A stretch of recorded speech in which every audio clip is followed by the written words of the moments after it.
Welcome to the Explainer. Today, we are taking a trip back in time to explore a brutal, highly inventive, and honestly completely fascinating era of late 19th and early 20th century transportation. So let's just dive right in. I mean, look out your window right now, and you'll see a world entirely dictated by the automobile. Highways, driveways, giant parking lots. Our whole environment is practically paved for the car. But I really want you to ask yourself, how did society function back then? And more importantly, how on earth did it move heavy goods, vital communications, and everyday people before the automobile completely rewired our national infrastructure? To really grasp the mindset of the 1890s, we actually have to look at a term from a totally different arena: college football. At the time, teams were using what they called mass momentum plays. They'd form this flying wedge, basically a solid V-shaped mass of guys running at a dead sprint before the ball was even snapped, brutally smashing into a stationary defensive line just to push through obstacles at all costs. And honestly, this is the perfect metaphor for the entire nation's approach to conquering distance and terrain during this era. It was all about throwing massive, heavy, unyielding momentum at a problem until it finally broke. Section 1. The Great Railroad Craze. Just listen to this quote from an 1889 information pamphlet about the town of Port Townsend in Washington state. They were absolutely convinced that their town must eventually become the great wheat shipping depot of the Puget Sound country. During this wild 1889 speculation boom, local developers firmly believed that bringing a railroad to their little coastal town would just instantly connect them to the vast wealth of global markets. They practically thought the train tracks were paved with gold. But the boom and bust of the Port Townsend Southern Railroad perfectly captures the tragicomedy of these massive infrastructure dreams. In 1889, the boom kicked off with a huge groundbreaking ceremony. By 1897, you had these overly confident ticket agencies established, fully anticipating a grand connection all the way to Portland. But that union was never consummated. By the 1920s, this supposedly world-changing railway was essentially reduced to a sightseeing route, using gas-powered buses equipped with train wheels. And finally, in 1951, the tracks were just torn up and sold for scrap. A brilliant dream completely leveled by reality. Section 2. Chicago's Secret Underground Railway.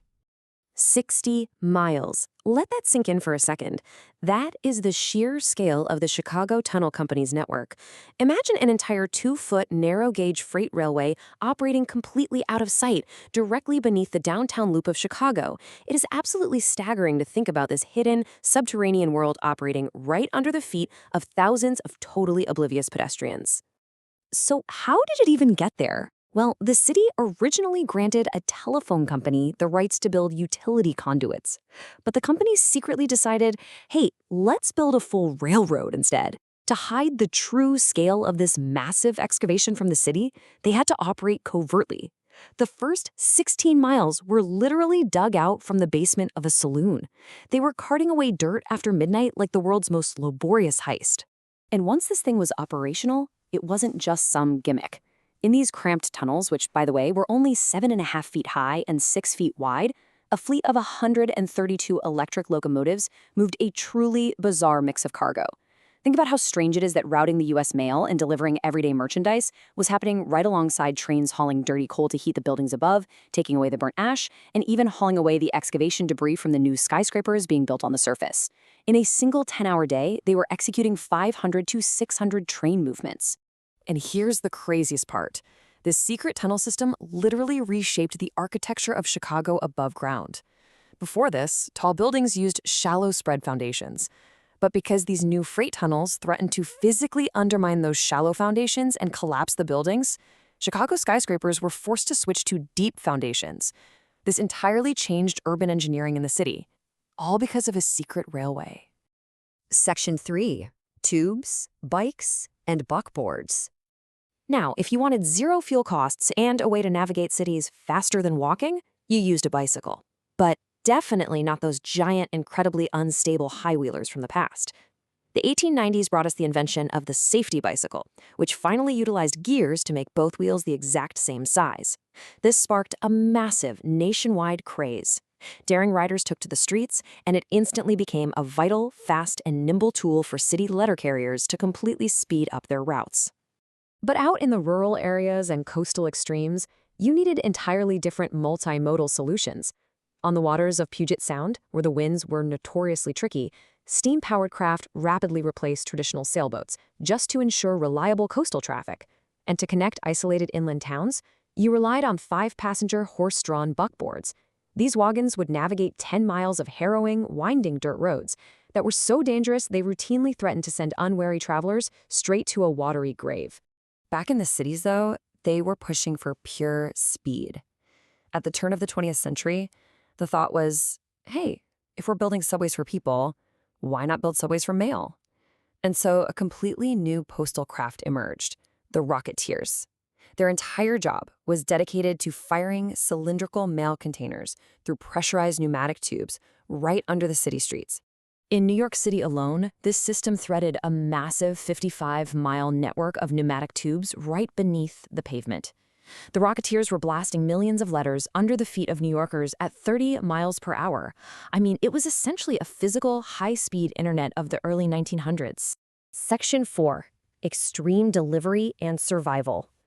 When the terrain absolutely refuses to cooperate, human ingenuity just finds a way, right?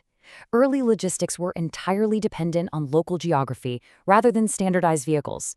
And this matters because it completely dictated how these frontier towns survived.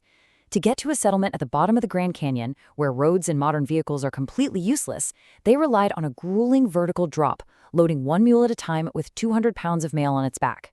Now compare that to the freezing, horizontal endurance required up in Alaska, where rivers freeze solid and the only way across is on a dog sled. Up in Alaska, a man named Percy DeWolf ran a 102-mile frozen route along the Yukon River.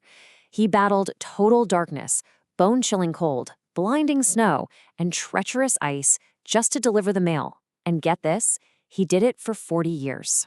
It's a level of dedication and toughness that is frankly hard for us to even comprehend today. And you know who was operating a lot of these authentic wooden dog sleds? They weren't always career postmen. Many were actually disappointed gold prospectors. They came to Alaska looking for a fortune, came up empty-handed, and adapted by finding a brand new way to make a living in one of the most unforgiving environments on Earth by establishing regular winter mail service.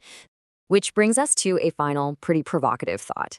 Today, we basically just pave over our problems with asphalt. We rely almost entirely on a monoculture of cars and trucks. But have our modern auto-centric logistics lost the multimodal ingenuity of the early 1900s? Think about it. Back then, if a river was frozen, you used a sled. If a canyon was steep, you used a mule.